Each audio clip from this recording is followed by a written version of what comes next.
হরে কৃষ্ণ, রাধে রাধে। তোমাদের সকলের উপর বর্ষিত হোক ঠাকুর এবং মায়ের কৃপাদৃষ্টি।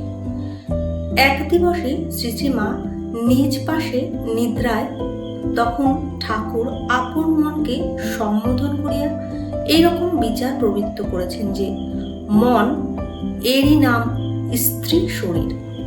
লোকে একে পরম উপাদেয় ভোগ্যবস্তু বলে জানে এবং ভোগ করার জন্য সর্বক্ষণ ললায়িত হয়ে থাকে, কিন্তু এটা গ্রহণ করিলে দেহে আবদ্ধ থেকে যায়। সচিদানন্দ ঘন ঈশ্বরকে আর লাভ করা যায় না। ভাবের ঘরে চুরি করিও না, পেটে একখানা মুখে একখানা রাখিও না। সত্য বলো, তুমি তা গ্রহণ করতে চাও, তাহলে ঈশ্বরকে চাও, নতুবা নয়। যদি এটা চাও তো তোমার সম্মুখে রয়েছে, গ্রহণ করো। এভাবে বিচার করতে করতে শ্রীরামকৃষ্ণ যে মুহূর্তে মায়ের শ্রীঅঙ্গ স্পর্শ করলেন, সঙ্গে সঙ্গে তিনি সমাধি হয়ে গেলেন। এইভাবে নিজের ব্রহ্মচর্যের পরীক্ষা নিজের কাছে দিয়ে দেহ সম্পর্ক শূন্য কাম গন্ধহীন বিবাহিত জীবনের আদর্শ তিনি স্থাপন করেছিলেন। তিনি কিন্তু ভালোভাবেই জানতেন যে সংসারে লোকের পক্ষে এই আদর্শ সম্পূর্ণভাবে অসম্ভব। তিনি যদি 16 টাং করেন তবে হয়তো 1 টাং করবেন। তাই তিনি সংসারীদের বলেছেন, ঈশ্বরেতে বিশ্বাস ভক্তি এলে তবেই এই অনাসক্ত হয়ে থাকতে পারবে। 2-1টি ছেলেপুলে হলে স্ত্রী ভাই বোনের মতো হয়ে যায়, আর ঈশ্বরকে সর্বদা এই প্রার্থনা করবে যাতে ইন্দ্রিয় সুখেতে কখনো যেন মন না যায়, ছেলেপুলে আর যেন না হয়। শ্রীরামকৃষ্ণ সেই আদর্শ স্থাপন করলেন, তাতে মায়েরও অবদান কম ছিল না।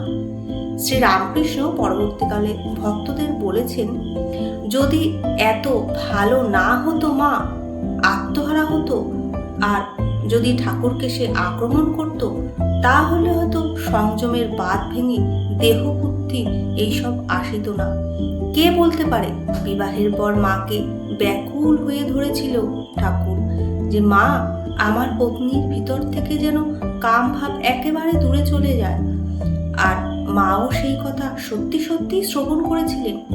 শ্রীরামকৃষ্ণ নিজের সংযমের পরীক্ষায় উত্তীর্ণ হয়ে দেহ বোধ শূন্য কাম গন্ধহীন দাম্পত্য জীবনে যে আদর্শ স্থাপন করেন, সে সম্পর্কে স্বামী গম্ভীরানন্দ লিখেছিলেন, লীলাচ্ছলে ঠাকুর যাই বলে থাকুক না কেন, আমরা কিন্তু জানি সে আত্মতৃপ্ত, আত্মরতি ও আত্মক্রিয়া শ্রী রামকৃষ্ণের কোনো অবস্থাতেই সংযমের ভাত ভাঙবার সম্ভব ছিল না, এবং সাক্ষাৎ জগদম্বা শ্রী মায়ের পবিত্রতার জন্য অপরের নিকট প্রার্থনারও প্রয়োজন ছিল না।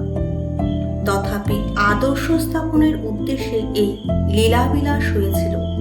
তাই লোক কল্যাণের জন্য সেই অতি গোপনীয় তথ্য তিনি প্রকাশ করেছিলেন।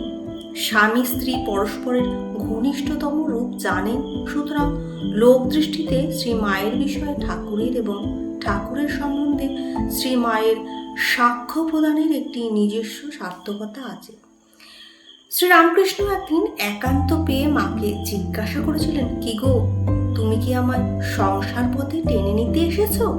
শ্রীমা ইতস্তত হয়ে বলেন, না না, আমি তোমাকে সংসার পথে কেন টানতে যাব, তোমার ইষ্টপথে সাহায্য করতে এসেছি। এই ঘোষণার মধ্যে দিয়ে শ্রীশ্রীমা বুঝিয়ে দিলেন, আদর্শ পত্নীর কর্তব্য স্বামীকে তার ইষ্টপথে সাহায্য করা, সংসার পথে টেনে নামানো নয়। আরো একটা দিক আছে, শ্রীরামকৃষ্ণ সিদ্ধ হয়ে নির্বিকল্প সমাধি লাভ করেছিলেন।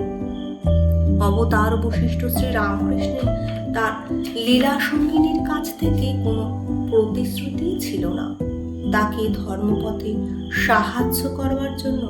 তবু তিনি লোক কল্যাণের জন্য, লোক শিক্ষার জন্য এই প্রতিশ্রুতি শ্রী শ্রী মায়ের কাছ থেকে আদায় করে নিয়েছিলেন, যাতে প্রত্যেকটি মানুষ তার ধর্মপথে স্ত্রীকেও সঙ্গিনী করে নেন, একে অপরের পরিপূরক হয়।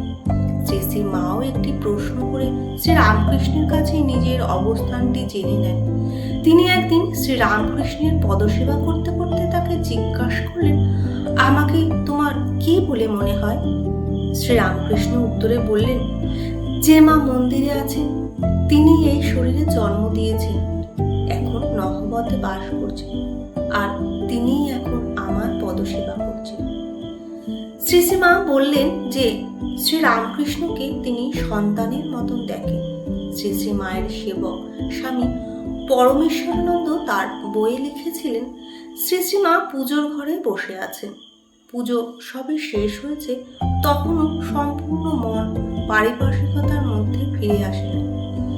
আমার এই গুরু ভাতা হঠাৎ জিজ্ঞাসা করলেন, মা আপনি ঠাকুরকে ঠিক কিভাবে দেখেন?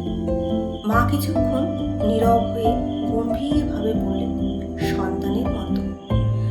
উত্তর শুনে প্রশ্নকর্তা তো স্তব্ধ। মা এক গভীর মৌনতায় ডুবে গেলেন।